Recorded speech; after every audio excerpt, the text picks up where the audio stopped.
Hello everyone, and welcome to another series, another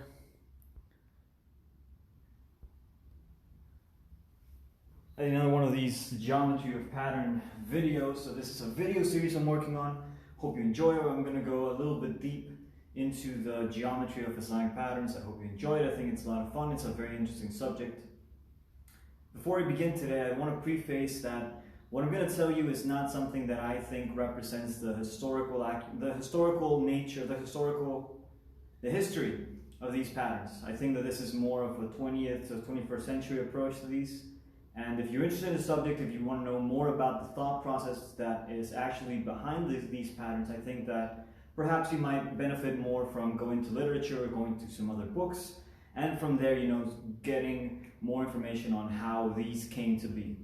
But what I'm going to tell you today is going to give us a closer approximation, at least mathematically, and related to something that I think is a little more tangible, mathematically speaking. So welcome, and today I'm going to just write in. I'm just going to do this improvising. I got some lists of things that I want to do. I'm wearing a little hat today, so maybe my thoughts will be there a little better. And I turned off the comments, so it should be easier to see. A lot of things we're learning. So today we're going to talk about Schlafli. Those motherfuckers. Alright, so we're going to talk about Schlafli symbols. We're going to see how these tile. And we're going to see how those tilings can then also be interpreted as solids. We're going to see about star polygons. And within the star polygons, we're going to make the radian star list. That's what I call it. The radian star list. And I think this is a very cool thing to get into. And within this also maybe we'll see about that. We're going to look a little bit to what I call the circle in contact, which is also sort of like a take on the idea of a polygon in contact. I think this is somehow a little bit better as an introduction to circle in contact. And what else we got today? Oh yeah, I'm going to teach you how to fold a rosette. So we're going to look at that. I always forget how to write rosette. I always write like this. And I have this weird, like that. I have a thing of writing the double T as an H. So rosette on the 8. You see that I'm writing there a little bit. And then we're going to, within this, we're going to talk about, we're going to see as it happens. So let me just erase this and we can begin. So last sort of day that we saw these things, we talked a little bit about it. We talked on how these Schlafli symbols can be interpreted, but I should prefacing, by saying that these come about from a person called Ludwig Schlafli. He was a 20th century geometer. I forget his days, so maybe I can look it up just so Let's see here, Ludwig Schlafli. What days is this guy? Yeah, he's 1814 to, actually this is 19th century. So it should be a little bit something like 19, what the hell? Damn, I forget how to write these. This is like this. So he's from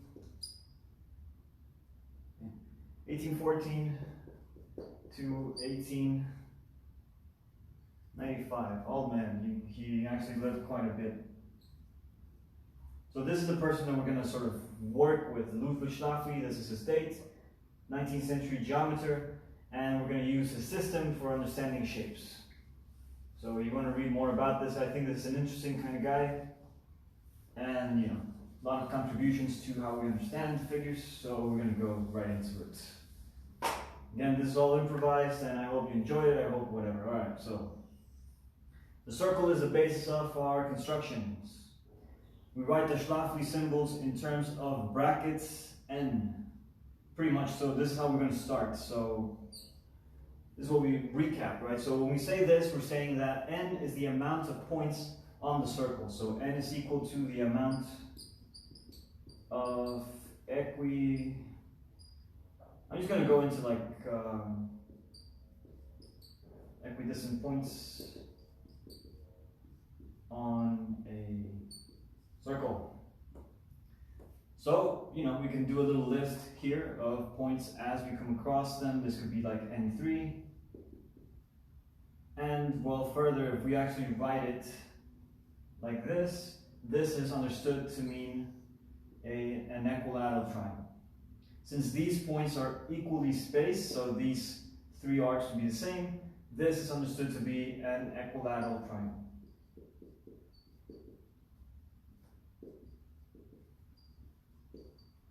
Right?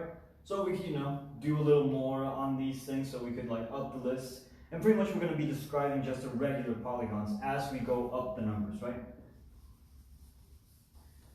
So then, alright, that's the first thing. So we can understand these as the shapes, and now we got to get into a little bit of the nomenclature of these things. So these actually come with symbols that serve as functions. We can have Schlafli symbols in the form of bracket n/k, where k is the points that we jump to draw the line. So we're going to draw this. I'm going to erase this thing. So just to, you know, just to be clear on these things. So we have the n, we have this is the polygon. This is the star polygon.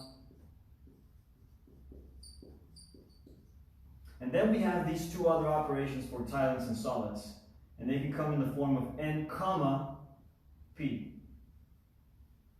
So this is another form of saying it, and we can also have other things in the form of n1 comma, no, point, n1 point, n2 point, n3, and so on. This could go on to any list, but the condition for this is that the internal angles of these polygons have to add up to 2 pi.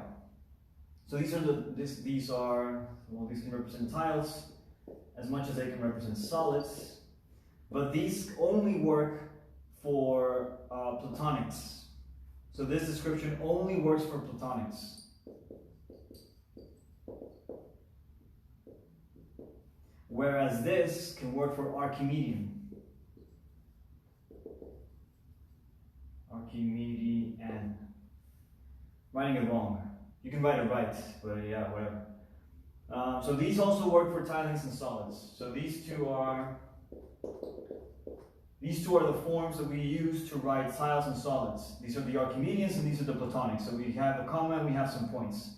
So let's break it down. So I'm showing you, we have these three functions so far. We have commas, we have points, and we have slashes, or dash. There's actually a case to be made that this is, so we can have another comma here, and this could be another Q number, and this could actually represent a fourth dimensional figure, which again would only be in Platonic cases, but this would be a fourth dimensional. This would be a fourth dimensional. We're going to get into it as we move along. So let's just go ahead, and before we get into the stars, we're going to get into the Platonics, so we can write those down. All right. So we're going to see a little list here. I'm going to write in the Platonic Tilings. And we're going to see how those work. So use the Platonic Tiles.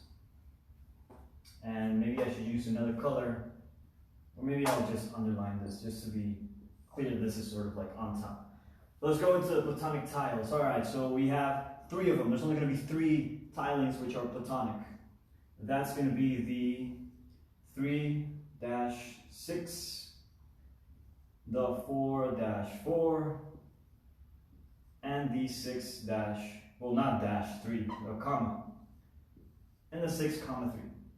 So what are these saying? Well, what the comma says is that we have, well, let me just break it down individually first, but those 3 were the ones, right?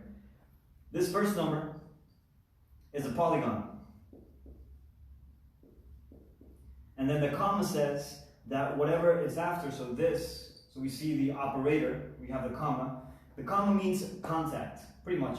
So then this means sort of like, it's sort of separating these 2 numbers. So what it means is that there's going to be 6 triangles at a point. So it's the amount of polygons at a vertex. Mind the comma. Very important to mind the comma. Right? Well, that's not an equal sign. But I just want to make sure that you understand that right now we're working with a comma. Very important. Because that's sort of what sets it apart. When we have a point, it's a different story.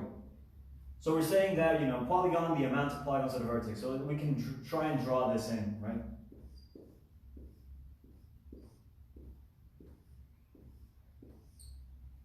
We see there that the point would be here.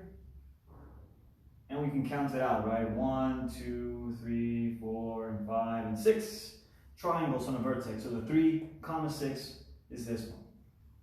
All right, beautiful. So there's only going to be 3 Platonic tiles. There's only going to be 3 of them. That's it. And what Platonic means, so maybe I should go into that. So a lot of jumping back and forth, and I'm sorry about this, right?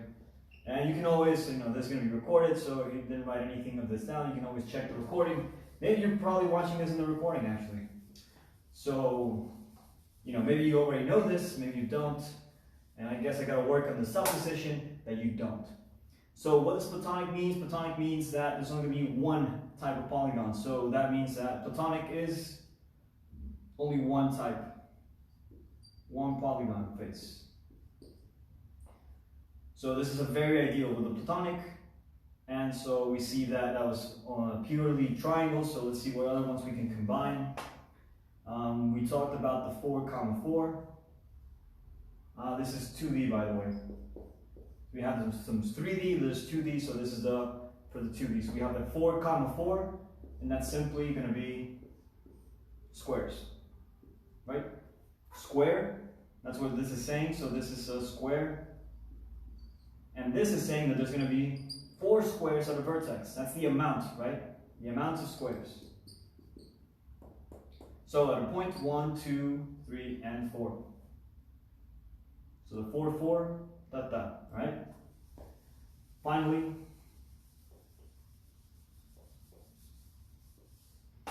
we have the 6, 3.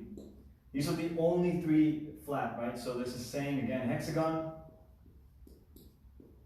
and this is the amount. So there's going to be 3 of them, right? So we can write that down as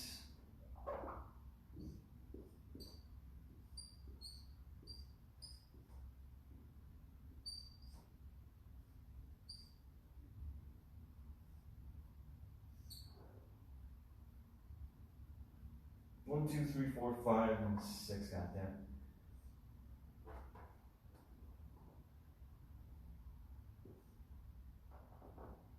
So again, 1, 2, and 3. 3 hexagons. 3 hexagons. Alright, so we're moving forward, advancing. But now let's talk about the duality. The duality property that these this symbol, that at least looking at it like this, can provide. So now we'll talk about duality. So I think a little bit of an interesting subject. So in the duality of the thing, so let's draw these patterns in one more time. So this is going to be the 4-4.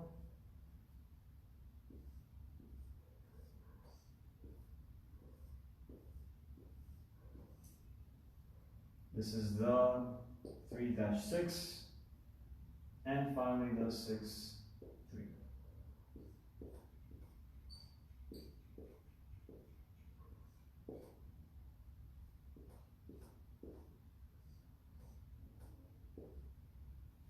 Alright, so the duality, what we do with duality, it's a very interesting subject. We're going to put in points at the center of each face. Again, these points are at the center of the faces. And then we connect them. And well, we can sort of imagine that these are going to be some other point over here that's going to go towards, right? Because there's going to be another square here, right? So it's all going to be We talked a little bit about this last class, but I just really wanted to go over it. I want you to notice that we're drawing in a hexagon here and a triangle here, and a square inside of this. So it's almost as if the dual is if we flip these. You can flip them, and we get the dual.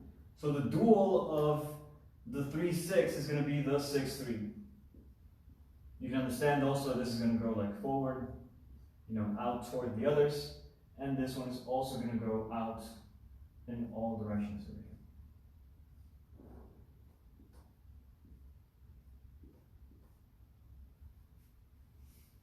So that's going to be the dual, and this one is called the self-dual. So that means that if we flip them, we get the same number, right? 4-4, 4-4, 3-6, 6-3, 6-3, 3-6. Right? So, the duality, Platonic tiles, we see that, there's a pattern inside of the pattern. Quite interesting. It provides some context for the figures and whatnot. So, again, pretty cool, I think. And all right, so let's move on to, before we go into the Platonic, the Archimedean, now let's talk about the Platonic Solids, which is going to be the 3D. And then we're going to jump into the Archimedean, and from there we can jump into circle packing, and from there we can jump into the star polygons, and from there we can jump into Islamic geometric patterns. This is all related, right? So now we're going to talk about the Platonic. I'm sorry if you already know this, man. I really am. Or if you don't, then cool. So Platonic solids, now we're talking about 3D. Now, why this difference? So the thing is that if a pattern is 2D, you can always put a circle, right? So any point in a pattern, you can put a circle. And so the condition for 2D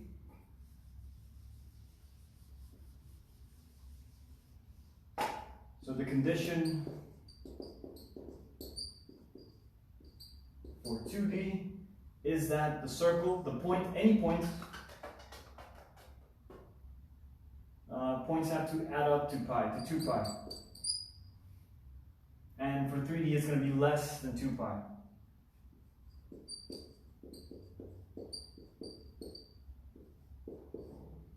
So it has to be less than 2 pi. And what I'm talking about is that each vertex of the thing, so if we can imagine, in this case, a cube, if you will, I'm saying that if we put a point here on this cube, on the corner of that cube, the sum of these angles is going to be less than 2 pi. And when the pattern is flat, and you put a circle there, the sum of those angles is going to be equal to 2 pi. So this is sort of the distinction between 3D and 2D. But now let's look at the list for the Platonic solids within the Schlafli symbols thing. So we look at them. Let's see, we're going to start with the first one, so it's going to be the 3-4. No, it's not right, it's the 3-3. Sorry. First, 3-3.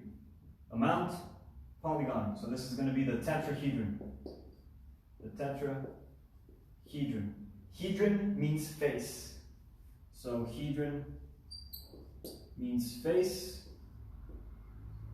Well, gon means angle, and poly means many. Maybe I should write this with a black one, right? Also, my letter fucking sucks. Sorry for the cursing. This one dries out pretty fast. So hedron equals face. Well, that's what it means. Hedron means face, gon means angle, poly means many, right? So tetrahedron, tetra is 4, so 4 faces. So this is what the 3-3 is, so that's 4 faces. Maybe I should cover this because that one dries up pretty quick. Move on to the next one, the 3-4. You see that, so the amount of triangles is incrementing. We get the octahedron. Octa is 8. So there's 8 faces, there's 4 faces. Move on to the 4-3. We see that these are dual. Right? We're exchanging the numbers. And this is going to be the hexahedron. Actually, perhaps we might have started with the hexa on top, since this one has less faces. So this is 6 faces. This is made up of squares, this one's made up of triangles, Move on to the next one, it's going to be the 3-5. The 3-5 is 5 triangles. This is the icosahedron. So that's 20 faces. The 6 face, 8 face, 4 face, 20 face. And finally we have the 5, 3. And this is a dodecahedron. Dodeca, that's 12. Now I should go a little bit into the numbers. Yeah, I'll go into the numbers. And these two are also dual. You see how the numbers are exchanged, the 3, 5, 5, 3. That means they're dual. 4, 3, 3, 4. So that also sort of implies, I'm going to erase this now. Let's look at the case for these. This actually works really well with folding. And let me show you an example of what I mean. Take for instance that you have a little square and that you fold it in half and in half again. And so that you have the 4, 4, and then you fold one away.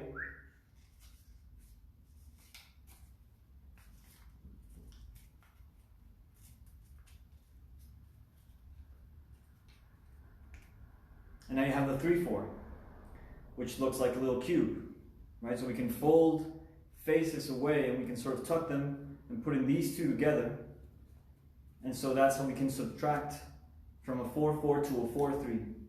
So by doing this, we can take, by folding, we can take away faces and go from 2D, from flatness, to 3D, to spherical space, by taking away. So we sacrifice, and in turn, we get volume. Quite interesting. All right, but let me just look at one more case within this sort of scheme of duality. And, well, yeah, so look at the scheme of duality thing I'm talking about. And so, here you go.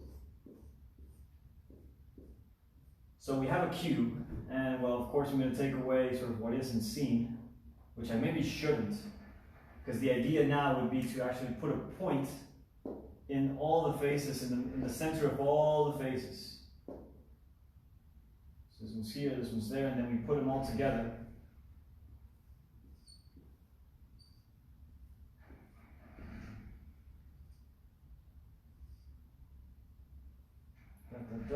And that one, yeah, hold on. And you can see that inside of the cube is the octahedron. We see that that's a triangular face. It's inside of the square face. So this we see how the 4, 3, and well, actually this is backwards. I'm going to write with the red one. I'm going to draw the red figure, right? So this is the 4, 3. And the dual of it will be the 3, 4. So we see how these interchange and they form the figure inside. Putting points at the center of the faces and then connecting them, and we get the dual of it. And this, again, this only works for the Platonic ones because the Platonics are the only ones where we can actually establish this comma operation. This comma operation can only be done with the Platonics, not with the Archimedeans. Before I move on, I should draw a list for the Greek numbers. I don't know, maybe should I, but just really quick. So we're going to write them. So that's N, Do, Tri, Tetra, Penta, Hexa, Septa, or also Hepta. You can also write with an H or an S, same thing. Octa, Nona, also called Enea, double N, Enea, Nona, and Deca. And then the list repeats, kind of goes like N, Deca, Do, Deca, Tri, Deca, Tetra, Deca, Penta, Deca, Hexa, Deca, Septa, Hecta, Octa, Deca, Nona, Decta, and then we get Icosa. Or rather, it would be maybe like Icos. And this is 20, so we have N, 1, 2, 3, 4, 5, 6, 7, 8, 9, 10, and Icosa 20. And then, well, the combination for 11 would be simply N deca, Do deca, Tri deca, Tetra. So it goes on like that, right? So this is the Greek sort of system which we use for polygons and shapes and whatnot. So if your solid has 20 faces, we say icosahedron. If it's a polygon of 20 sides, we say icosagon. right? We don't say trigon, we say triangle. But what's interesting is that gon means angle. So when we say triangle, we really are saying, you know, three angles. So it works, right? All right, just really quick side note there. All right, so we saw the Platonic Solids, we saw the Platonic Tiles, and now we got to jump into the Archimedeans. Again, I'm sorry for the just taking you around this thing, right? But if you're interested in this, I guess this is just kind of your Archimedean tiles. So 2D. I'm not going to go into the list because I don't remember the whole list. We're going to look at some of them. Now for these, we can't use the operator of the comma. For these, we have to use points. Yeah, this thing really fast that it dies, so we're going to use this one. So for this one, we're going to, instead of using, like before that we use the comma, no more. For Archimedeans, we do not use comma. For Archimedeans, we use points. So when we change it up, so let's look at an example. This is one that I do remember. So it's a square, triangle, I'm going to focus around this point. And square here. And like that. So this is so I'm going to write in inside the amount of sides it has, right? So it's going to go 3, 4, 3, 4, and 3. This represents how many sides it has, so I should maybe write it down with the brackets.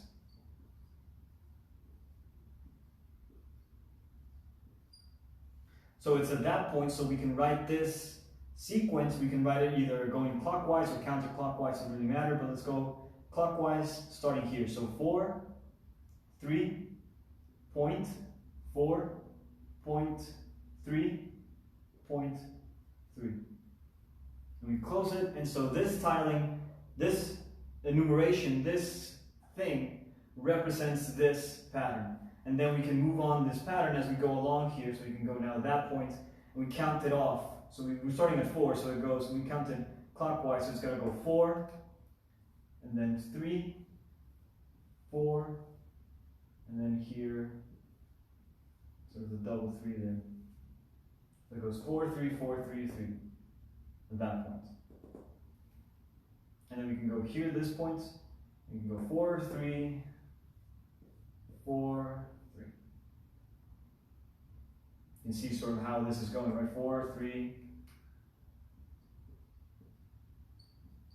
4, 3, 3, 3, and 4. And so any point will represent this. And we can change this order as long, because once it ends, it's going to start again. So it goes 4, 3, 3, 4, 3, 4, and so it begins once more. So we can count it off in any arrangement. We can rewrite this in another way. And oh yeah, I just remembered actually a very important point regarding so one last thing I'm gonna erase. Well, it's hard because I forget these things, right? I forget and I have to go back a little bit. I just want to talk a little bit more about the Platonics here. Well, the Platonics versus the Archimedean, not versus, but here's the thing. So if we use the Archimedean, the point system, the point operator for the Platonics, we usually end up with this, 4.4.4. So this is one of the Platonics written as an Archimedean, right? 4 squares. But we can also, I'm trying to get the case off because this is sometimes, if you go into the books, they'll have different writings for the thing, so I'm having a hard time doing brackets. They'll also do it like this, so 4 to the power of 4. So this thing is equal to this thing, which is equal to this thing. So these 3 things are the same, and they represent that. We can write this as these 3, whichever you choose. But we can't use this operator for Archimedeans, and we can't use this operator for Archimedeans either, because we have several polygons. So therefore, we can only use this system for the Archimedeans. Okay. So let's look at one more Archimedean solid. Let's think about it. Let's look at the famous 884.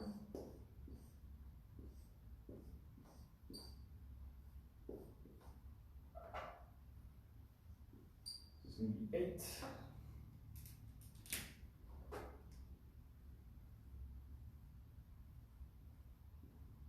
Four and 8. So how do we write this? We look at a point and we go around. So we can write this down as 8.8.4. But we can also, we have these three sort of sequences, but we can rewrite this and still be the same when we start in the 4. We can start in the 8 too. We can go like this. We can write it as 8, 4, 8. Because it's the same as saying 8, 8, 4. So these two things are the same. Just a matter of sort of how you count it. So you can count 1, 2, 3, or you can count 1, 2, 3. 1, 2, 3, 1, 2, 3. So it's you can go cyclically from here. You can start here. You can start wherever, and the count will be the same. So you can rearrange these numbers and still retain 4, 8. 4.8.8, and these three things are the same, so they're all equal. And they represent this pattern. And the dual of this pattern actually will not be a regular tiling, but there is a dual to this thing. I mean, we could, put points in the center of this thing, and we could find sort of a pattern inside of there. Of course, the pattern ends up looking a lot like just squares, pretty much, What would be interesting is how we can change it up with the center. So this would be a center of an 8 center, and this would be the center of a 4 center. And we can then, we can sort of see how we could connect them like that. Again, seeing something that's very akin to origami, we could like connect these, looking like a fish base, if you will. But interesting how there's so many levels to these things. So this is an 8.8.4. So we saw the two different operators so far. So this is where we're going to now go back into star polygons, I guess.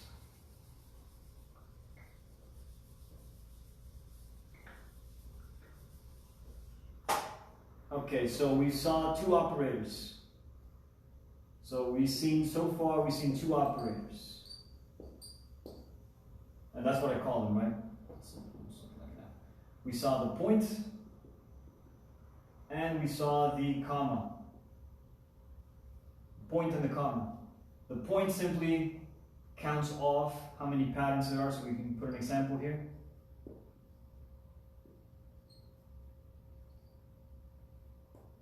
Just counts it off.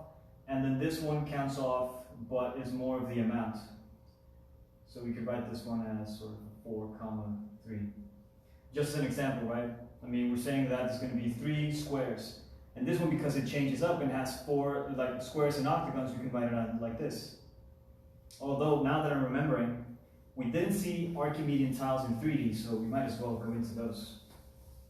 Archimedean. Again, I don't know how to write it in Archimedean, maybe. In solids. So it's 3D, so let's look at the cube octahedron. And that's going to be, I can't draw this shit, man. But this one is the 4, 3, 4, 3. And that's going to be the cube octahedron.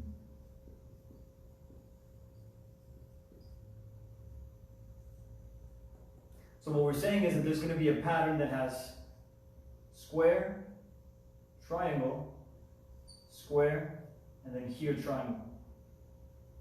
This is supposed to be a triangle, this is supposed to be a square, and this is going to be in 3D space. If we wanted to know if our pattern is going to be 3D or 2D, we have to add the internal angles of these.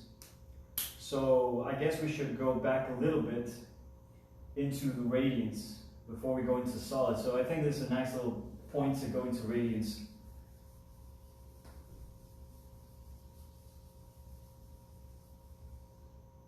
Yeah, I'm going to erase this as well. Now I'm going to write in here radians, so we're going to sort of jump.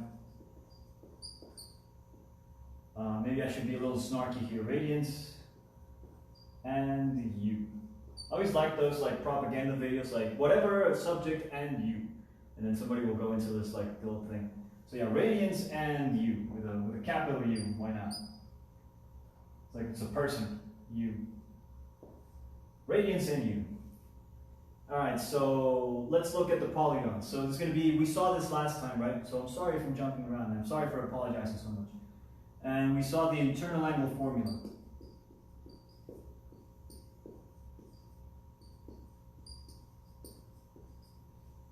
So the internal angle formula is n minus 2 times pi.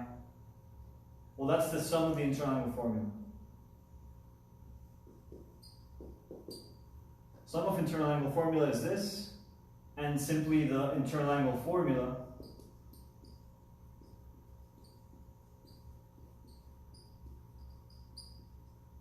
but here's a little preface for regular polygons.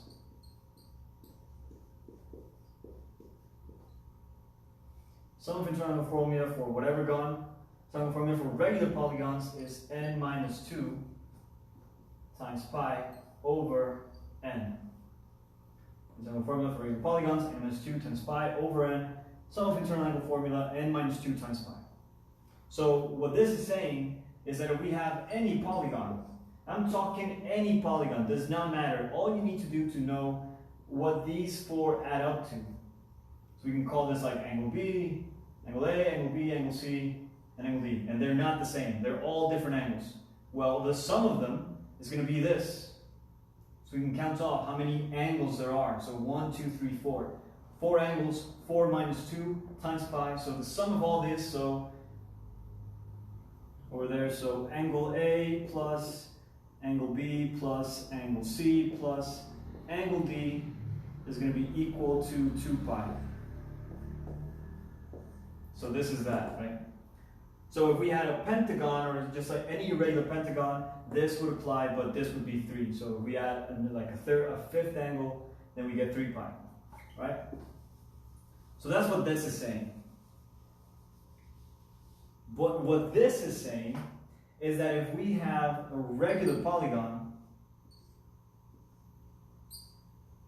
suppose this regular, of course, and we wanted to find this angle, we use this formula. So how many sides does it have? This has 6 sides, so this is an n equals 6. This is just an n equals 4. It's not regular, yeah? But this is regular. So n equals 6, and then what's that angle? Well, it's going to be 6 minus 2, so that's 4. So it's 4 pi over 6. That's this angle.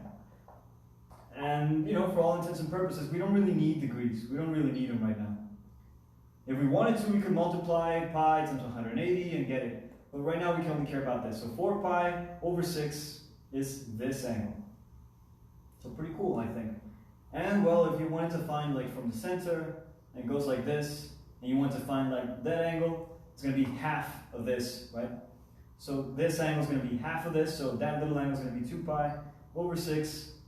And so, because it's a triangle, so it's like 1, 2, and 3, we said that this happens. So the sum of this is going to be pi, so 2 pi over 6. So we have the denominator of 6, so it's going to be 2 here as well, 2 here as well. So 2 plus 2 plus 2, that's 6. 6 pi over 6 is equal to pi, so that's going to be pi.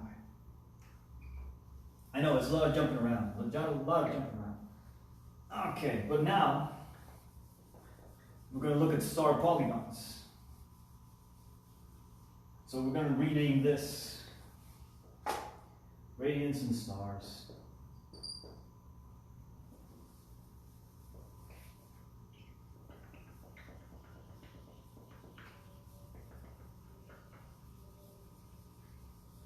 So we can let's do some fun lists here.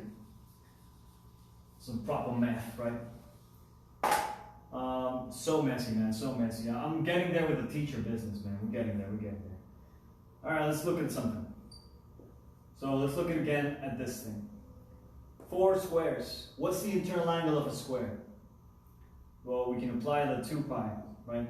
It's going to be 2 pi over 4. That's what that angle is. So what I'm saying is that if we have this pattern, the 4, 4, right? 4 squares. We have 4 squares. Boom. What's this angle going to be? 2 pi over 4. We're writing 2. That's what that angle is, 2. What's this angle? 2. What's this angle? 2. What's this angle? 2. We add them up. That's 2 plus 2 plus 2 plus 2. That's 8 pi over 4, which is equal to 2 pi. So the sum of those angles is going to be equal to 2 pi. Well, what about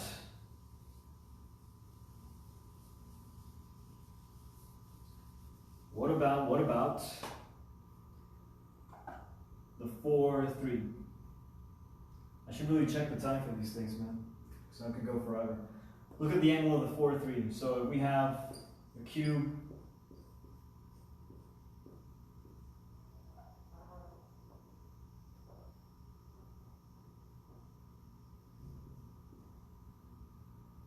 And we now wanted to find that.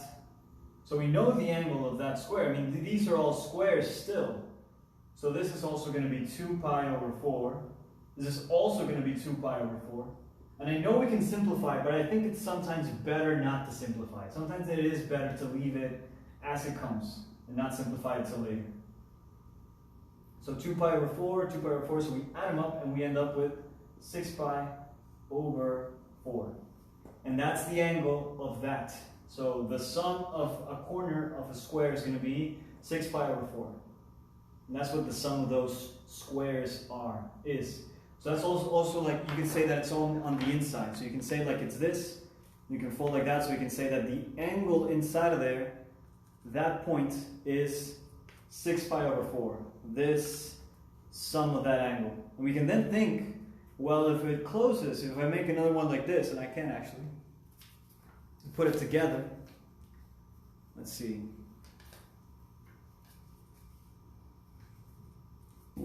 We can then think, like, you know, we got a little cube here. Wait a minute.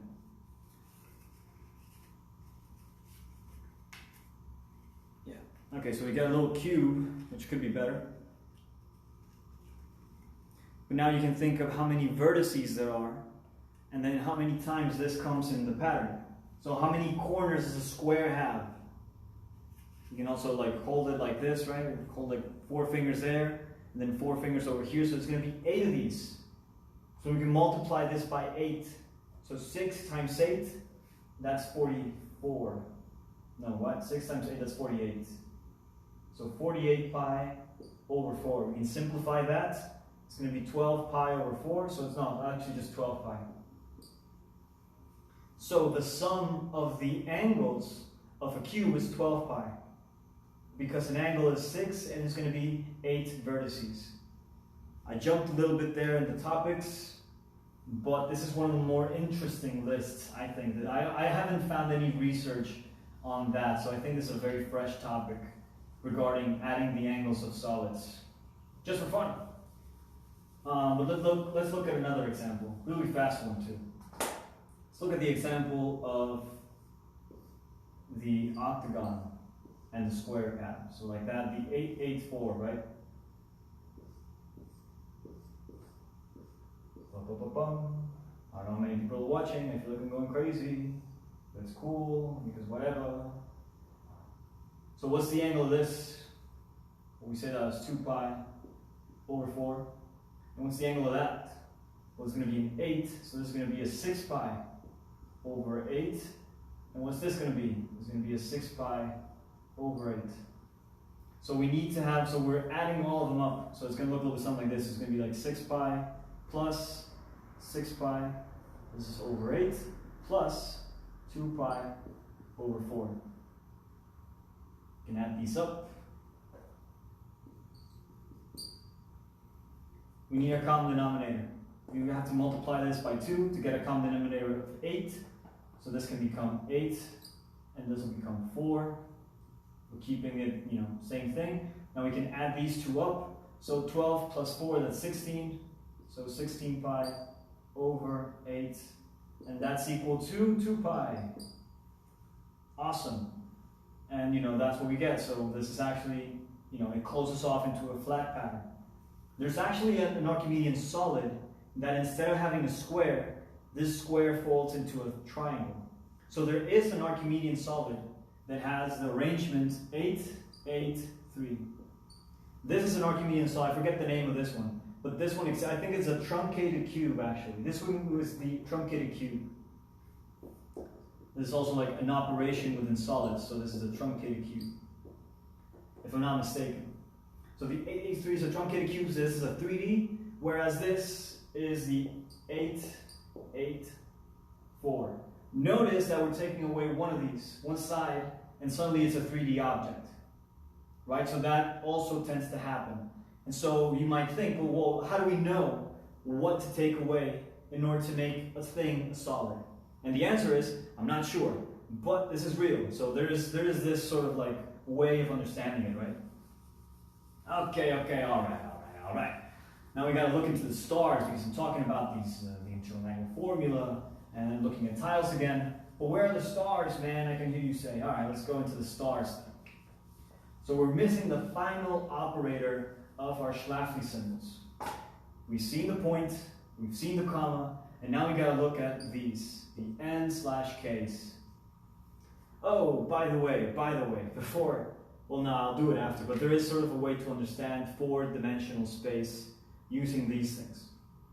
We'll get into that later. So the n/k, so what does k mean? We talked about this last time, right? So we have like 5 points, like that. So this is a 5. And so if we mark now, so we go 0, 1, 2, 0, 1, 2, 0, 1, 2, da, da, and this would be the 5, 2. Remember that? We saw that, it was fun. Yeah, so the 5, 2, and the 5. But now let's look at it from another perspective. From the perspective of angles. So here's the rule, man. So we're going to look at the internal angle formula. So here's the thing. If the angle, the internal angle of a polygon is more, if the numerator for the fraction of the internal angle polygon is more than 2, then we can make a star. And the amount of times we can subtract 2 is the amount of stars it has. So that is to say, if we look at the case for 5, so let's make a little list here. So we have 5, right? So this is a pentagon. So what's this angle? Well, that angle is going to be 3 pi over 5. We saw this last time. But then if we look at the 5, 2, what's this angle? Well, it turns out that that's simply pi over 5. So as we move down the line, we're taking away 2.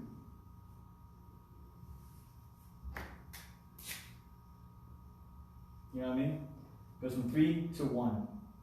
So this is the first star where this is possible. We can see this nice little pattern of angles by taking away 2 pi out of these fractions. Now let's look at something with more stars. This is a cool list, man. I think that this is a very cool list if you want to get into it. Now let's look at the case for the 8. So we're saying that that's going to be an octagon, yeah? So what's that angle going to be? That's going to be 6 pi over 8. That's that angle. We can take away 2. Now it's going to be 4 pi over 8. And that is going to be this shape.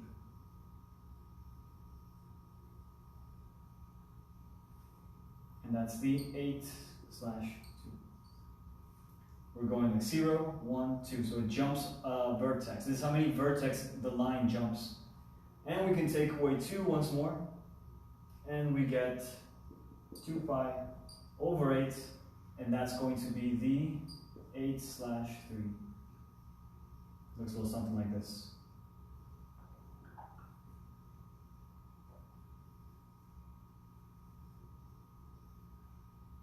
I think I got it. And so this one was this angle, and now this one is this angle.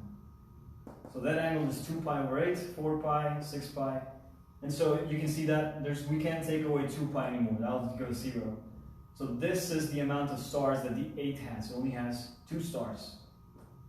You can see which angles the stars are coming into contact. Well, I mean, which angles the stars have. Let's see what is significant. Yeah. So there's going to be the case where we can sort of go for double, and the same angle is going to be. So let's go ahead and compare two different polygons, but they're going to be a common factor of 2. So I'm going to draw again here the 5 list. So it's going to be the 5 and the 5, 2. I'm going to draw the figure anymore. That's going to be like 3 pi over 5 and pi over 5. And now here I'm going to draw the list for 10. So 10. So that's going to be 8 pi over 10. That's the polygon first, and then 10, 2, 6 pi over 10, 10, 3, 4 pi over 10, and finally 10, 4, 2 pi over 10. Now, a very interesting thing happens here. We can actually find these angles over here. So we can simplify 6 pi over 10 to 3 pi over 5. Because these have a common factor of 2. Just as these have a common factor of, we can write this also in angles of 5, in 5-fold. So we can write this as, 4 pi over 5. This is what that is, right? We don't have that angle though, over here. But it doesn't matter, so we can sort of understand that. So we have this here, and we have this here. So we can write this down also as, well, because it's a common factor, well, I should maybe go into that a little bit for the compound stars. There's going to be 2 types of stars, right? So just to let you know, like, within the list. So now this one, you can also write it down as pi over 5. It's a common factor of 2. So if we simplify these, right, it's going to be, 2 pi over 5. So 1, 2, 3, and here 4. So interesting how it goes from 1, 2, 3, 4, and then 5 is just a straight line, right? 5 pi over 5, just a straight line. Where here we have the 3 pi over 5 and the pi over 5. So these two, stars in 10, have stars in 5. So there's this thing that as you go higher up the numbers of stars, there's going to be stars which reappear.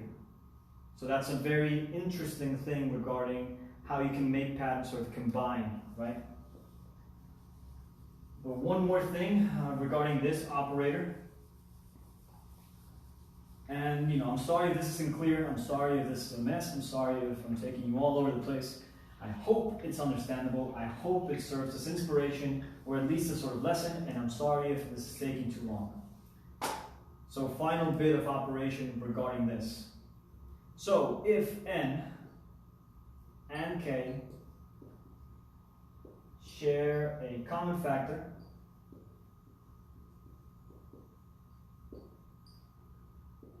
we say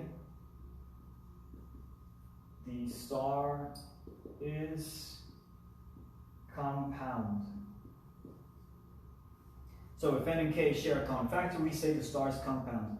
So let's try and think of an example, right? Let's try with 8, 2 here. N is 8, k is 2.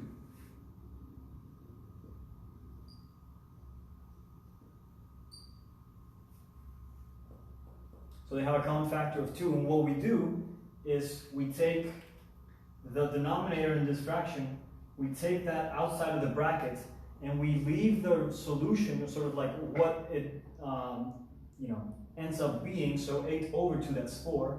So we can write this as 2 bracket 4. 2 squares. And that's exactly what that shape is. That shape looks like this. So square 1 and then another square. So the 8, 2 is the 2, 4. 2 squares. So if n and k share a common factor, we say the star is compound. So this particular octagram is the compound, and it's made up of 2 squares. So, very interesting little subject where we can nest shapes and stars.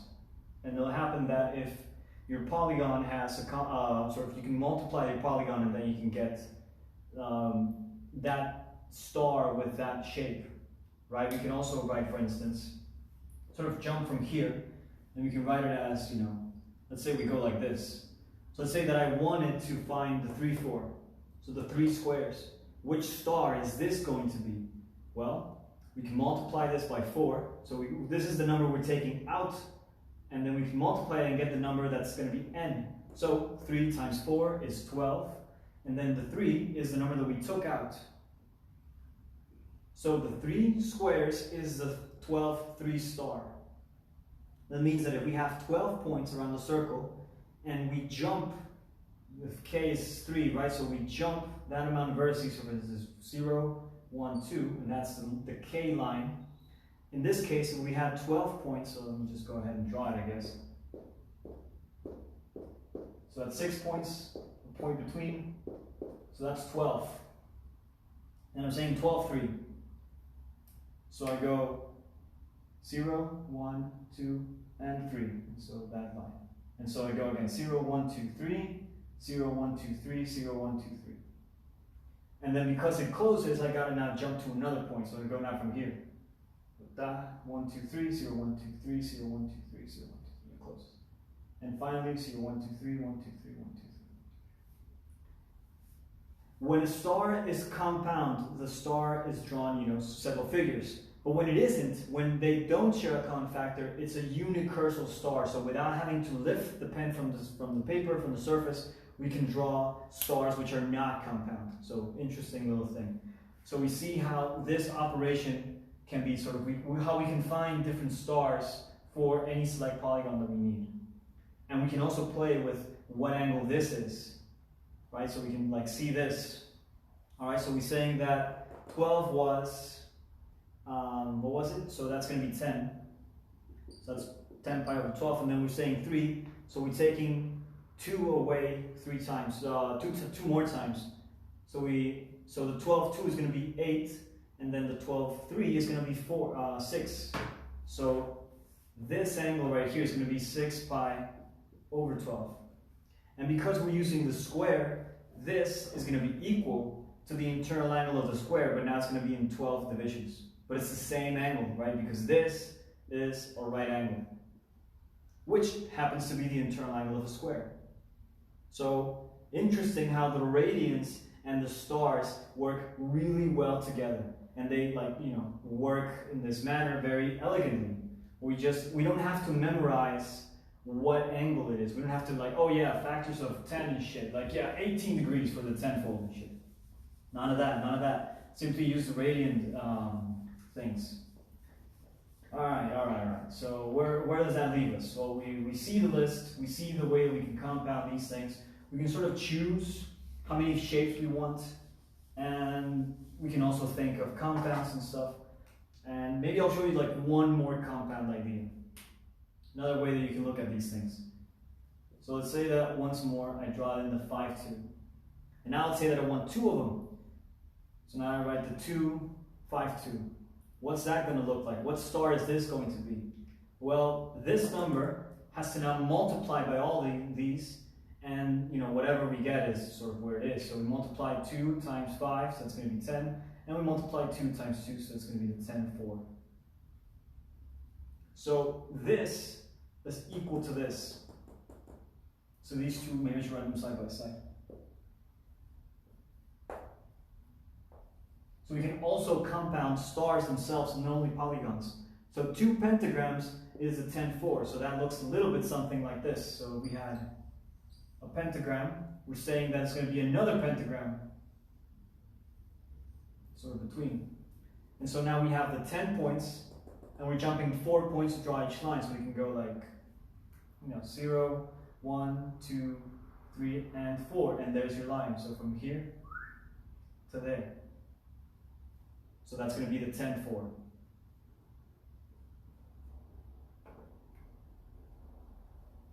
We can also find what angle that is by knowing this. Or we can simply know how many times we have to subtract 2 from 10. pretty much.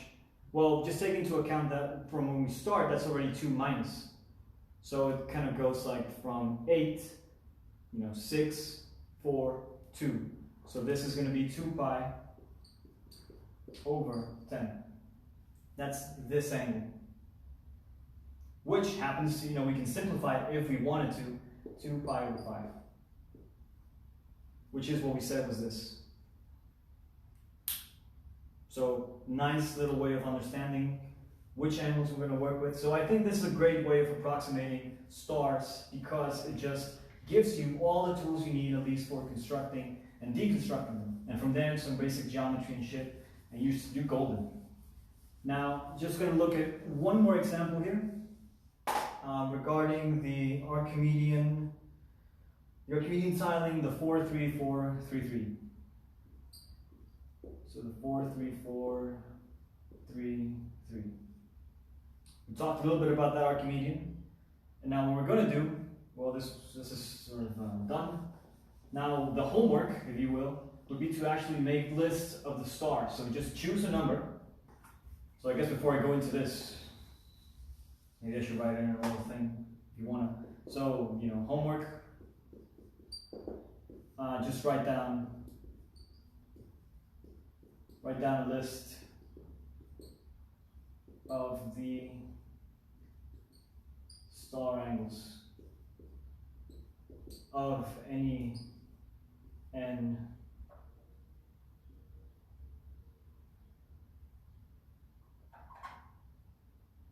sort of any nk, of any nk. So you can just don't make it so easy for yourself, like go for something like 12 or 14, play around with this, but just make a list. Just actually do this because this is a great way of understanding a little bit more. And then try and crack it in your brain. But, okay, so one last thing regarding this, one last thing. Because it ties directly with the idea. So last class, I sort of mentioned how inside of any triangle, this is going to be equal to pi. So the sum of these is pi. So any triangle, as long as it's flat, it's going to be pi. The sum of them. So we add these, and that's going to be pi. The sum of the angles of any triangle is pi. So what happens is, the sort of like why n minus 2 works, is if we have just like any old like pentagon like this, it doesn't have to be regular. It's not supposed to be regular, but we just focus on there, connect, 1, 2, 3 triangles. 3 triangles, n minus 2. 5 sides, 3 minus. 2 minus, that's how many triangles it has.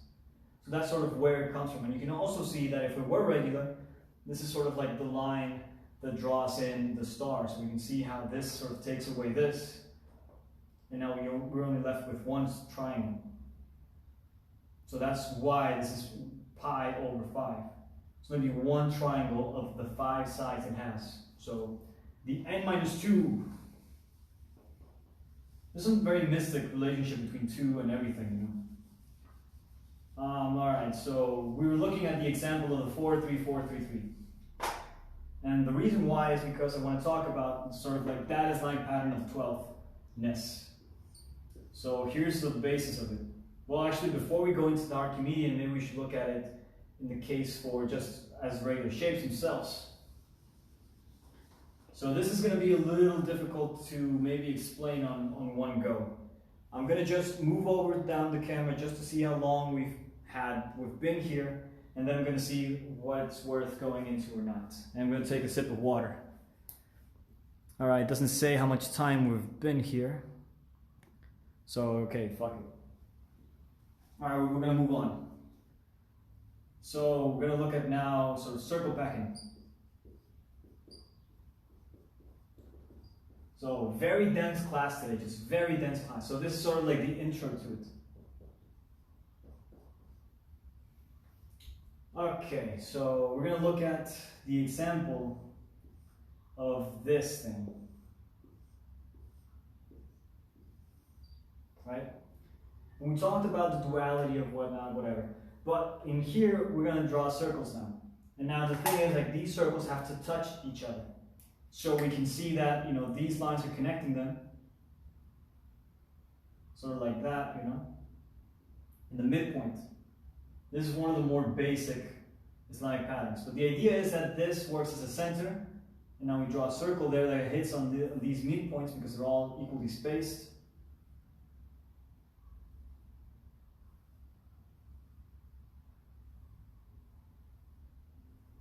These are all circles with the same radius. The radius is half a square.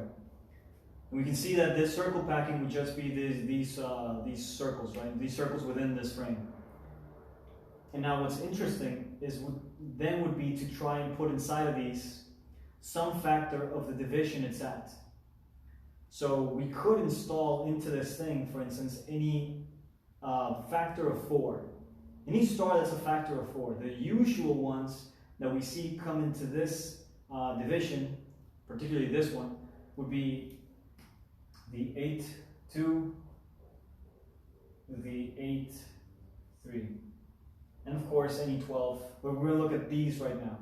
So what does this mean? Alright, so this is a very, alright. I forgot one little thing to mention, but maybe it doesn't matter so far right now.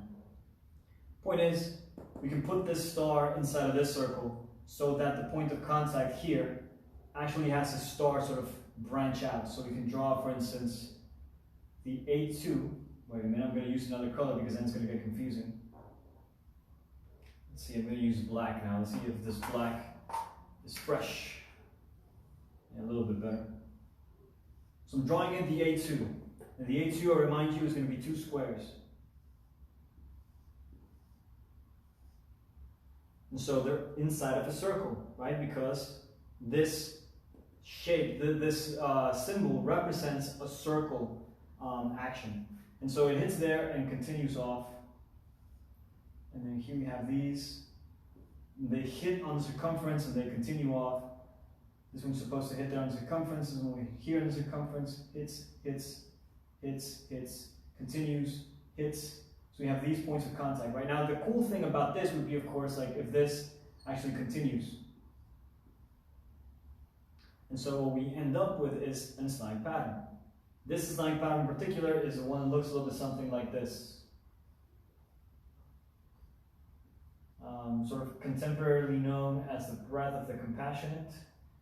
And I think that Craig Kaplan, the academic researcher, actually has a way to interpret these stars where you take away, sort of like the complete version of this would have me draw in the squares, you know. But we were taking away that, we're not describing those connections. So we're drawing in that one, so at this point of contact there's going to be another 8. And so this one actually comes there, hits, jumps, hits, jumps, hits, jumps, hits, jumps, hits, jumps, hits, jumps, a little to da, da, da, da, and we go forward onto here. Da, da, da, da, da.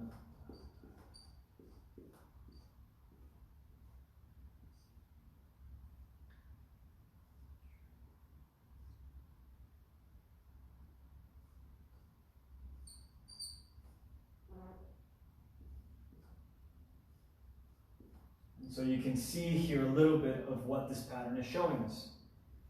You can put in, for instance, some points on the center of these things.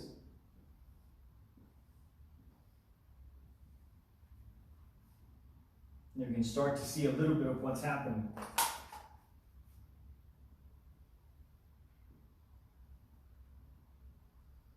This line, of course, should go through this, my bad. There. And of course, these points do come into contact on the circumference because they're all equally spaced. But then you see how this pattern comes from here. So this is the 8, 2 on a square circle packing, where the points of contact are all 8 2s. 8, 2, 8, 2, 8, 2, 8, 2. And we can change the star. These are in contact and change the pattern.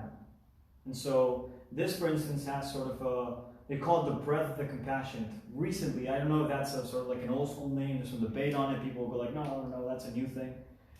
But the reason is that you can take away, I'm going to take away the circle here. And so you see how these lines are coming in. And so you can imagine now a hinge here. We can take that away and put it on the other side. We can take this one away, sort of like move it and copy it on the other side, same deal here. Actually, interestingly enough, we actually have now like a little tile thing, sort of like a little more active, a little weird shape, right? We can keep this going.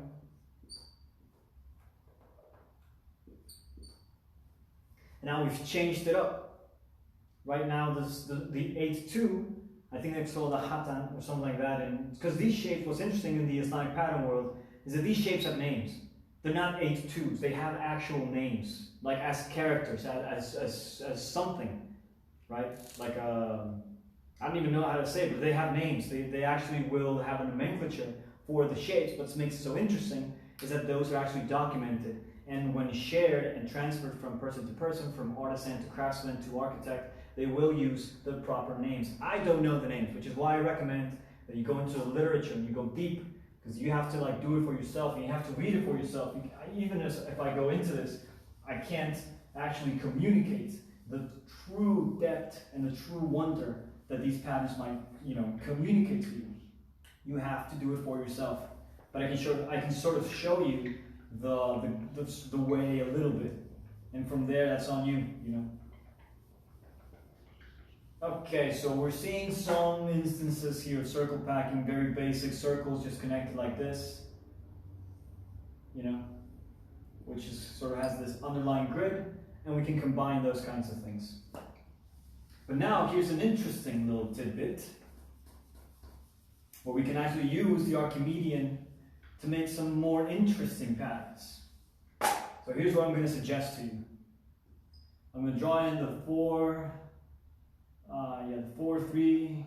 This, by the way, is not supposed to, well, whatever. I'm not even going to bother. All right, 4, 3, 4, 3, 3. All right, let's draw it in.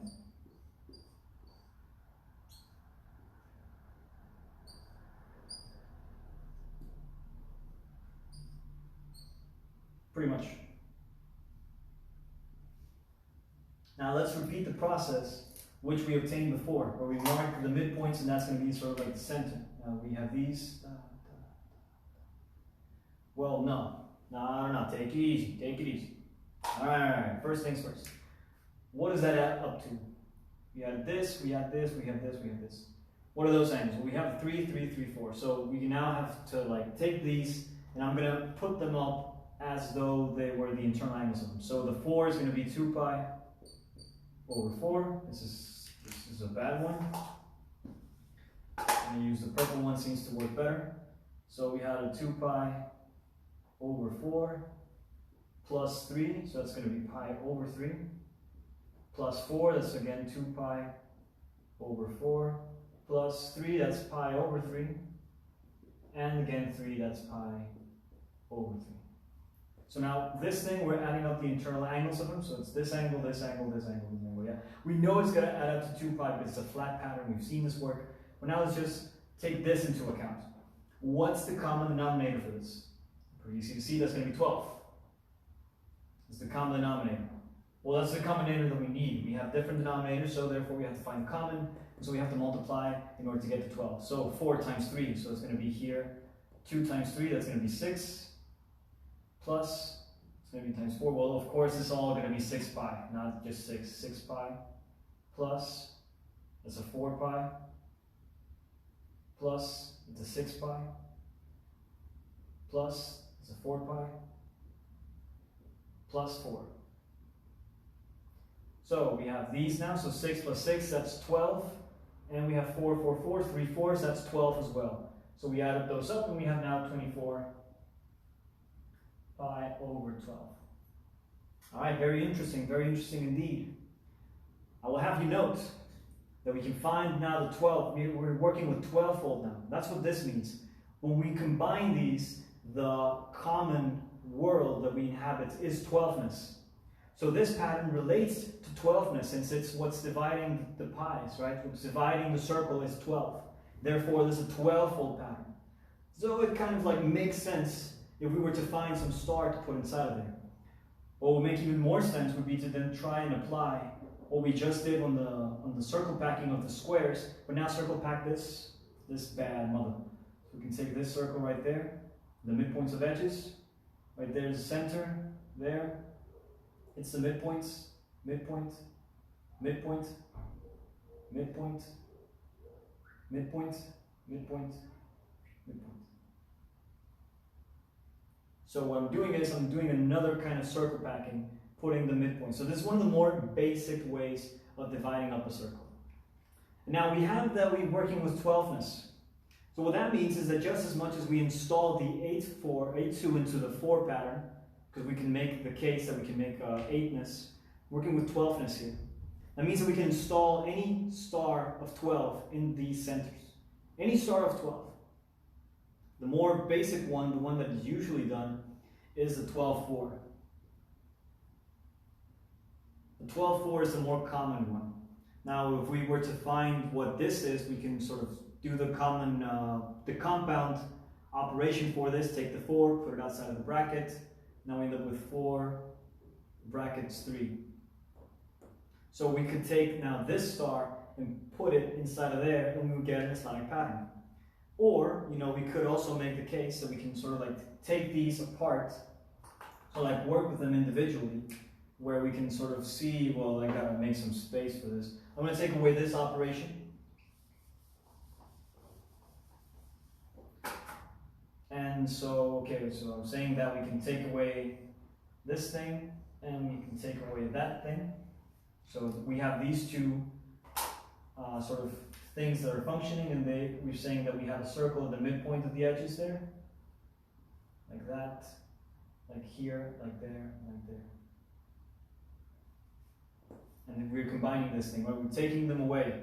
Now we can combine them and we can get this pattern, but we're not there yet. So what I'm saying is, we're working with 12ness. Or 12-foldness. Well, yeah, it's called 12-fold, not 12ness, 12-fold. So 12-fold. So that means that each of these corners where there's going to be a circle are divided into 12. So we're saying that, for instance, what was that angle? You say that that angle was 2 pi over 4. But now we're going to 12. So now the common denominator here, not the common denominator, the denominator is going to be 12. So we're multiplying it by 3, so this 2 has to be multiplied now as well into 6. This is useful because this is telling us that the division here is going to be 6 divisions.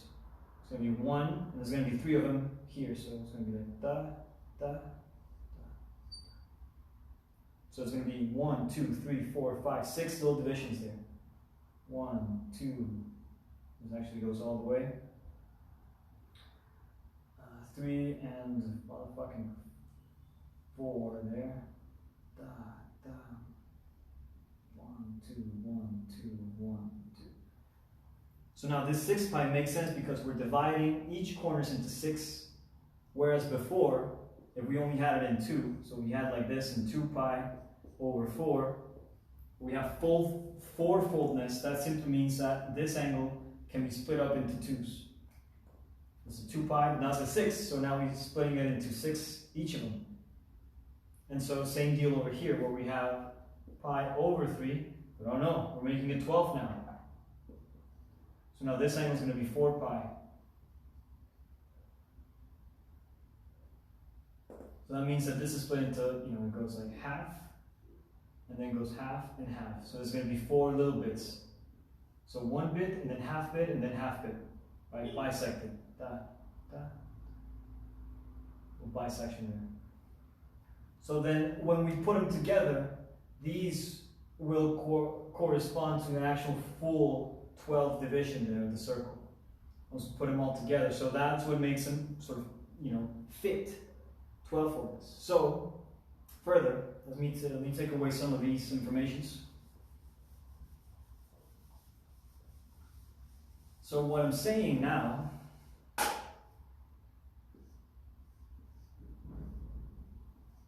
well, there's one more topic regarding this that maybe I should go into because it's very important to actually constructing this either by folding or whatever, but it's very, very important. But I'm not in it yet. But okay, let's go ahead. My voice is giving away, so it probably has been maybe 2 hours now. God damn, this class is dense. All right. I gotta cut it somewhere though. So I mean, at least theoretically, I'm gonna build this pattern. I want to put in the 12 fold there. So again, I'm gonna have to draw in my divisions. Now I'm gonna stop where it hits on the circle.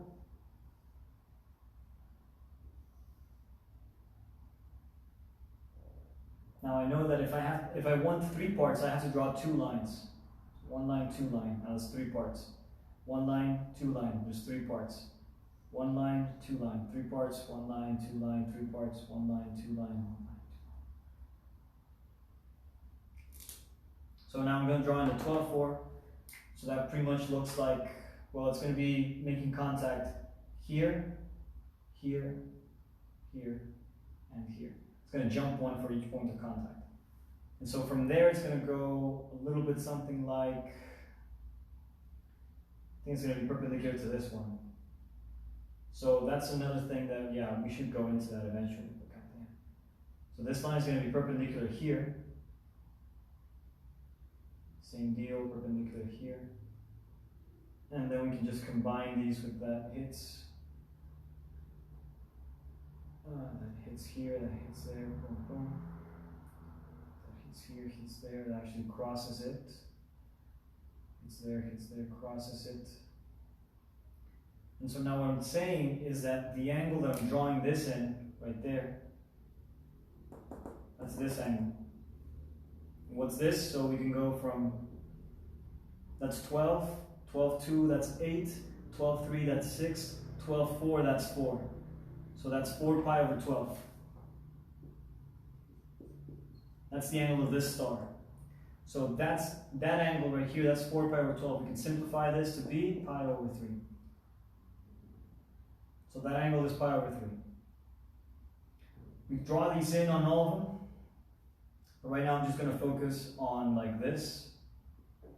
Since this is mirrored, right, because I only have this unit and then it's going to be copied all around. And then I'm simply going to connect, I'm simply going to finish off these, like, just keep the lines going. Just keep the line going, keep the line until it hits. Keep the line until it hits. And yeah, and then eventually we get that. And then here we can also do a little jump where from the other side it's going to come in the same angle, we put it in there, and it's going to come in the same angle. And so we end up with this pattern. So this would be the construction unit of this thing. Minding that we're having a point of contact there with the other circle. And the star has to become in contact with the other circle. So we got to jump 1 from point of contact to the other foldless line. My voice is giving away. Too much talking, too little water.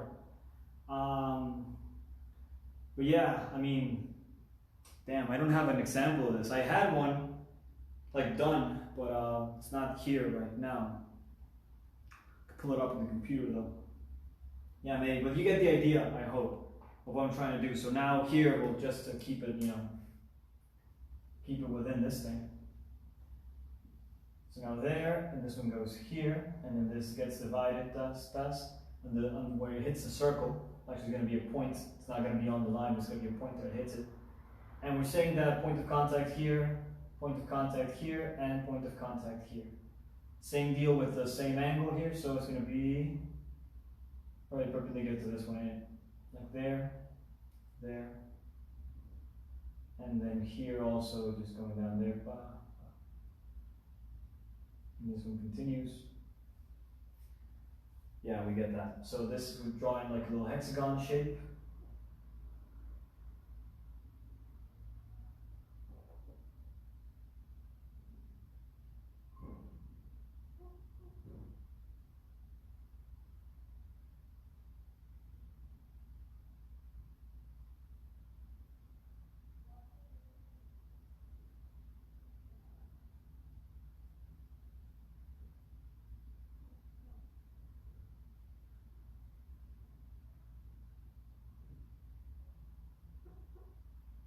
So I'm just going to take away the lines that make up the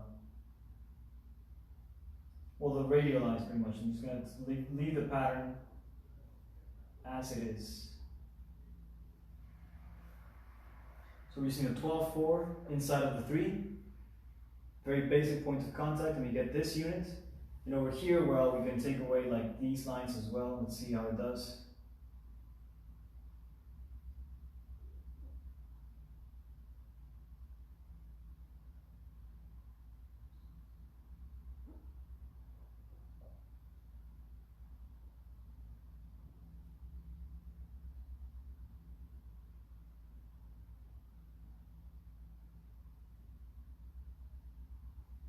So now the idea, of course, would be to complete this, like having all this information now copied all over, but now I'm getting lazy.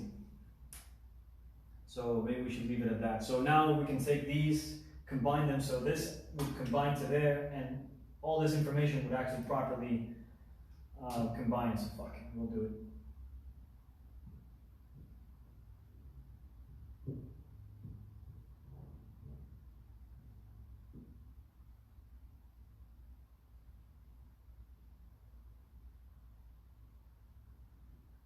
Damn it. Alright, fuck. Goes here and then goes there actually. Here, there. That hits and goes down there. No, I think I've gone a little bit too far this time. I'm doing it wrong now. But I think the idea is sort of there, right? Just drawing in a 12. Well, if I open my eyes, I can do it again, alright. It's going to be perpendicular to that one, so it's going to go like there, goes in like there, goes in like here, goes in here. And actually, it's going to be this. This happens at the midline. There's also another way of doing it. Yeah. So we can see how that comes to contact. Yeah. Okay. Now I'm going crazy. Now maybe I've gone a little too far now. Okay. So I said I would do a little folding demonstration this time, but I'm so burnt out that I'm going to do it a little fast. So I'm going to rearrange the camera. I'm going to sit down at the desk. I'm going to show you how to fold a 8-fold rosette, and that'll be it for today. So yeah, if you've gotten this far, then God bless you. Hope it helps, and we're missing just one last lesson regarding star polygons, which we'll see next class. Let me just clear the desk here, and we'll just get right on it. Okay. So in order to not break the immersion, I'm going to keep this like that, and then I need to go a little bit like this. So damn, I need to go into this angle.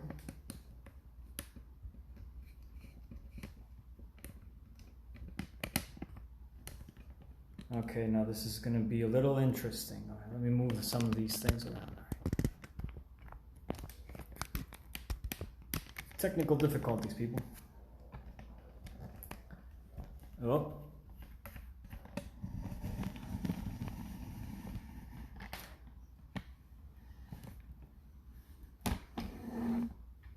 Sorry about this,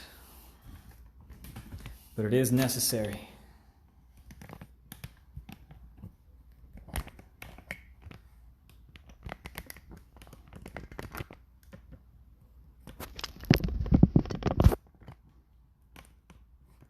These are my notes.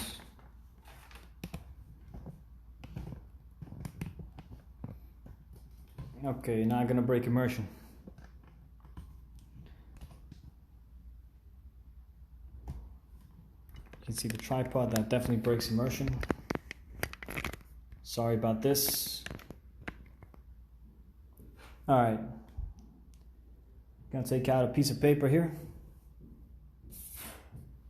Where is my piece of paper? You're going to need a square for this demonstration. Oh, Lord.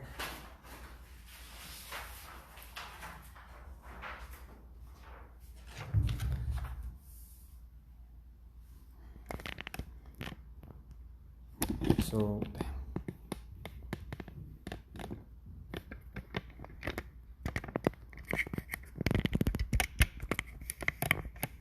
okay. Okay, so now we're going to do a square, and we're going to go eightfold.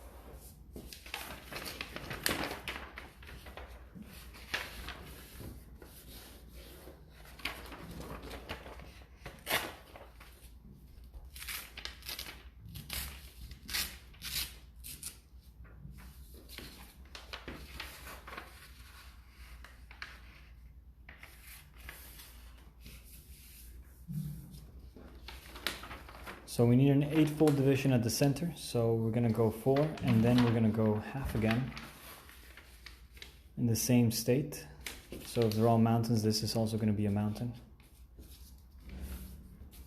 I'm noticing that here in the corner of my eye we can still see the tripod, so I'm going to move it a little bit more. There we go.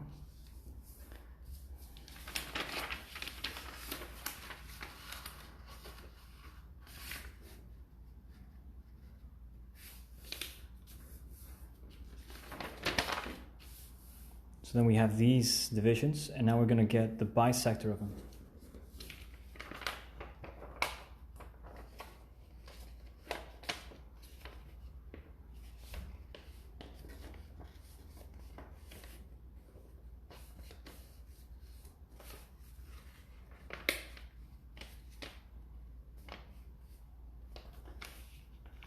Using the double mountain technique.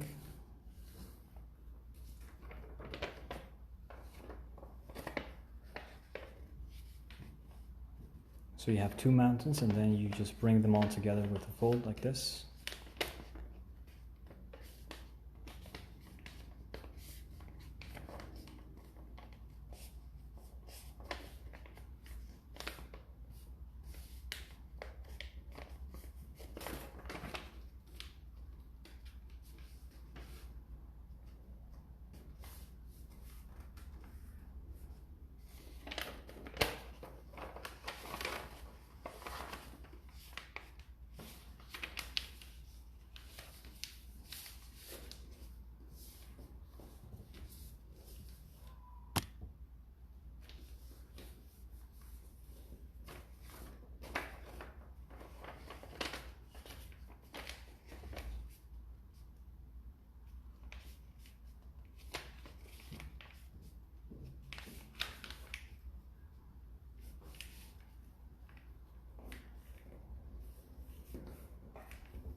So success in dividing this eightfold, and now we just gotta get the octagon here. So we're gonna focus our attention on this.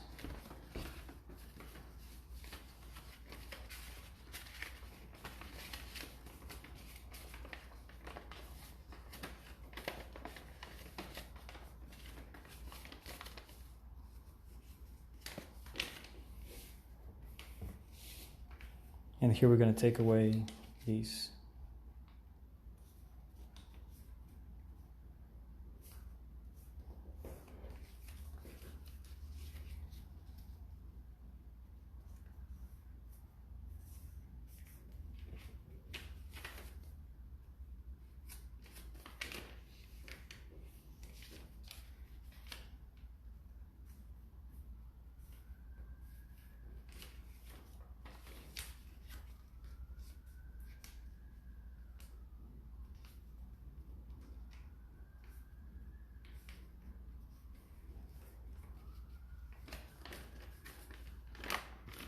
So now we have an octagon. Now here's the idea. Here we're going to do a little bisection right there. And we're going to draw an 8-2 star at the vertices, and it's going to come through this bisection and it's going to jump back into it. It should be there, it shouldn't. No, maybe it is there, isn't it? It's probably here. So this division hits here, the 8-2s, now the 8-1 would be there. So it hits, we draw in, yeah, okay. Wait a minute, just give me 1 second, let me just remember this thing. So it is the 8-1, I'll leave this folded back. So it is here, goes to here, there, yeah, okay. We're gonna draw the 8-1 at the midpoint of the edges here. So just connecting those lines. So just from there to there. We're gonna see how we're gonna draw perpendicular here. The battery is low, so we went through a full charge of battery for this live, so I don't even know how long I've been doing this thing today.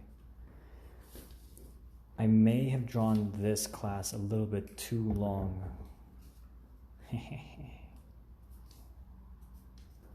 Shouldn't do this to myself. I shouldn't at least do this to the audience either.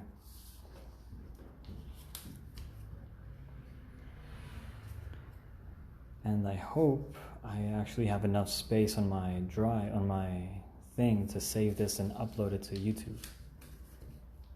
So I think I might have to, before I save it, go into the files and check for that. So we'll see how that goes. So again, just drawing in midpoints, just combining them.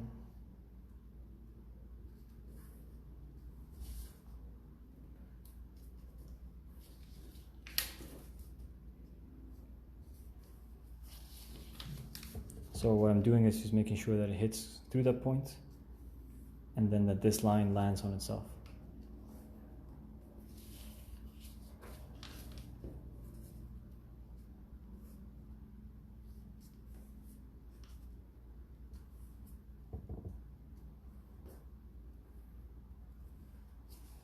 All right, cool. So we have this drawn in. Now we're gonna open it up. Now we see that this line goes in at a valley. So now we're gonna draw in a mountain that bisects this angle. So that means that I'm gonna turn it over, have these lines be mountains now, and then I'm gonna put in this edge. I'm gonna put it on this line. So a bisection of this angle.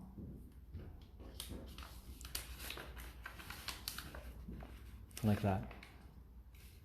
I'm not going to fold it completely, I just need this amount. Well, I can fold it completely if I wanted to, but I just need there. I just need where it hits the midpoint there. So this is the angle that I'm bisecting. This with the edge. Now I'm going to turn it over like this. You're going to see that this line can now come in, and now I'm going to activate it combined with that line we just folded. So I fold what we just got, and then I start bringing this down as a sort of a copy. I'm going to open it up, and then you're going to see that there's going to be this line. So what we just did means that now this angle is the same as this angle, using this bisection that we got. Let me get another color here.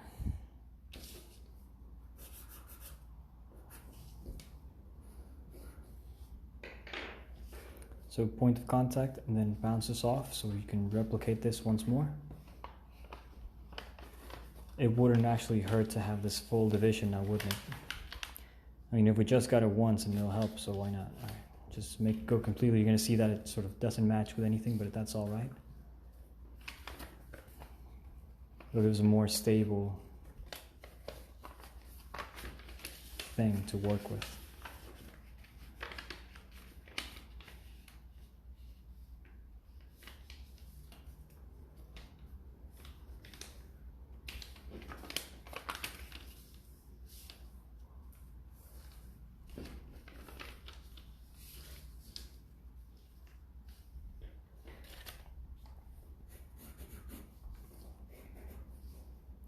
So we're saying that at that division, this angle and this angle is the same.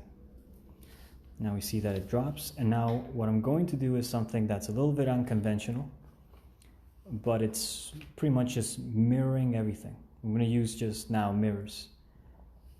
This is all the information that I needed. I'm going to change this down to a mountain.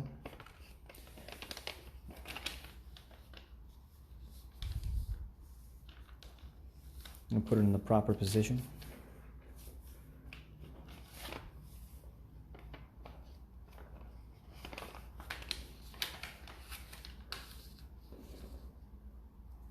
Just refurnishing all this.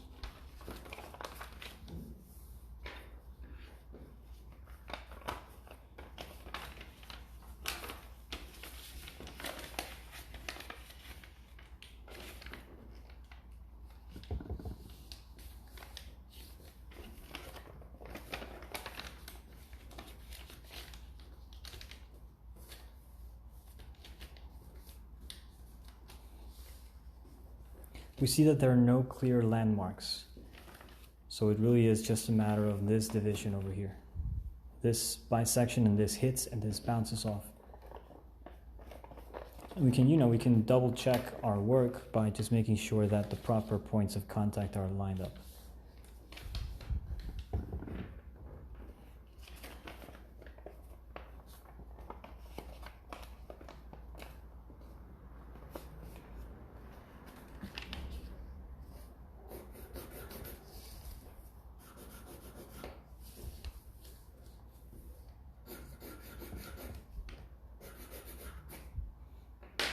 Final step would be just to bounce this off, making sure that it hits here. So what we can do is we can change now this into a valley.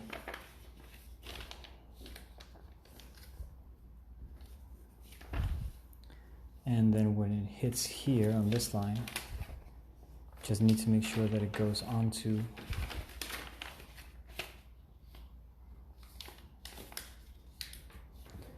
There's a stray cat that's hanging around the studio, sort of begging me for food now. I gave it some food and now it's just, when it gets hungry, it just comes down. Which at first seemed kind of cute, but now I'm worried.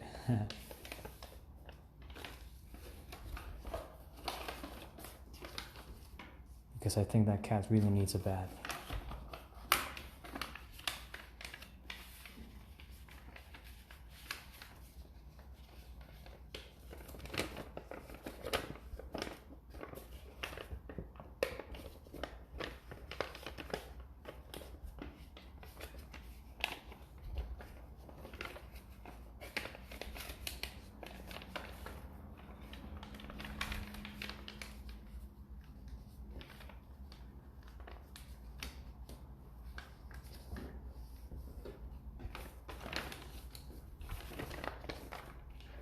So now we can see that these are bounced off too.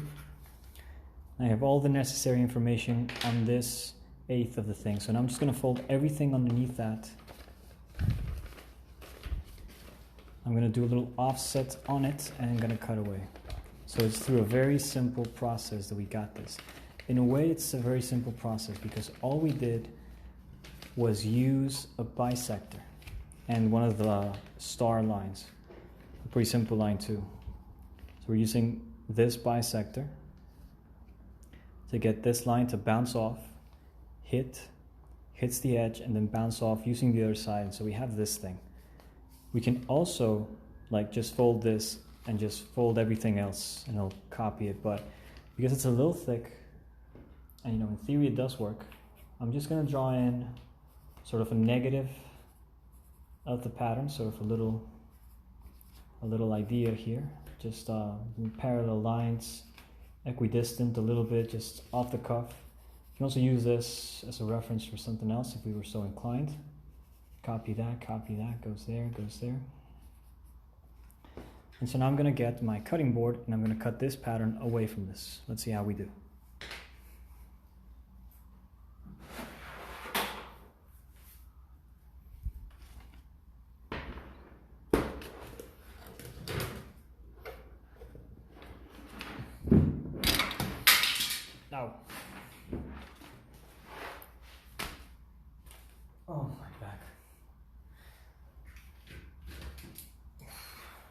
Okay.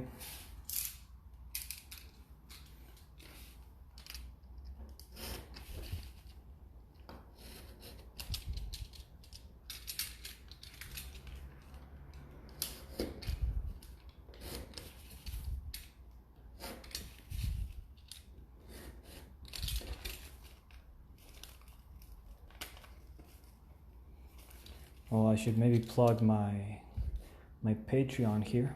So if you guys like these sorts of classes, you want to keep them free, then you know, if you want to support these kinds of classes, go ahead to go over to Patreon, and you know, consider becoming a Patreon so we can keep these going. And you know, send me a message for the Discord server where we get together and we kind of talk about math stuff every 3 weeks. That's the MOB sessions with Ben Parker and a bunch of other people, man. We got Mathematiste on it, we got Paper Rain on there. We got a bunch of cool people. We're gonna win origami, Colin Gore. Many cool people joining in, more each day. And the idea behind that is just get together, have a cup of coffee, a beer, and just talk about mathematics and origami. A lot of fun.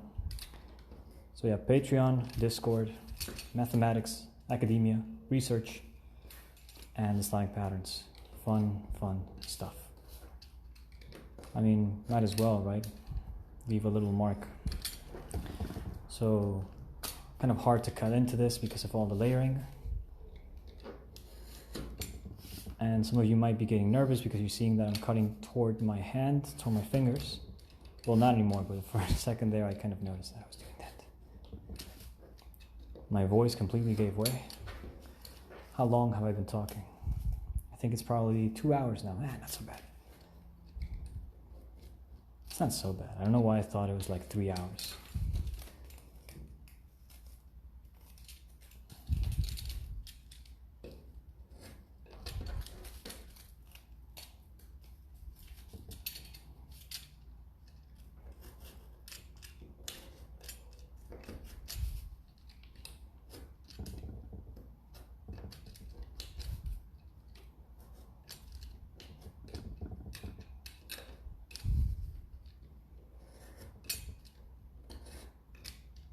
So today I actually attended my first Art of Islamic Pattern virtual class. And it felt good. It was great to watch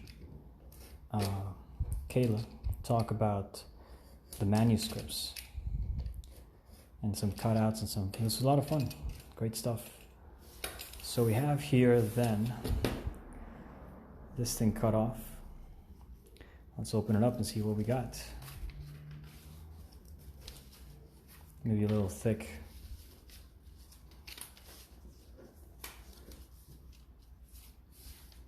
I could have used some work too.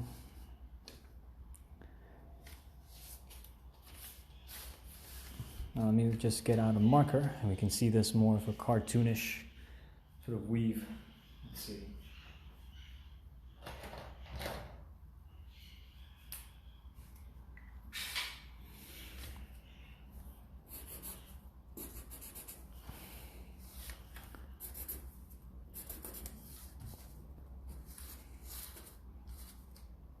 Up, down, and then this would go, yeah.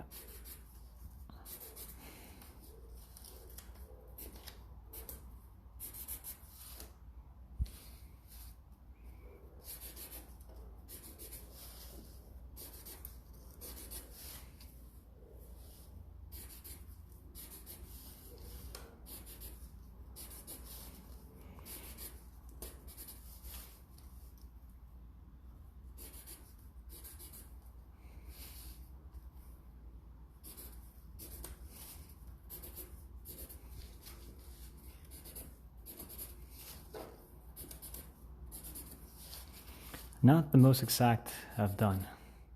Also not my favorite color here. But it's good, it's good.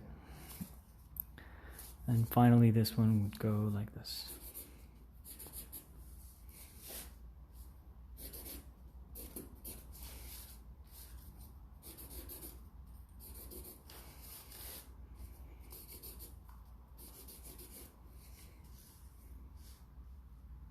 And there we see this weave. So now let's get back to the original thing that was going on over here.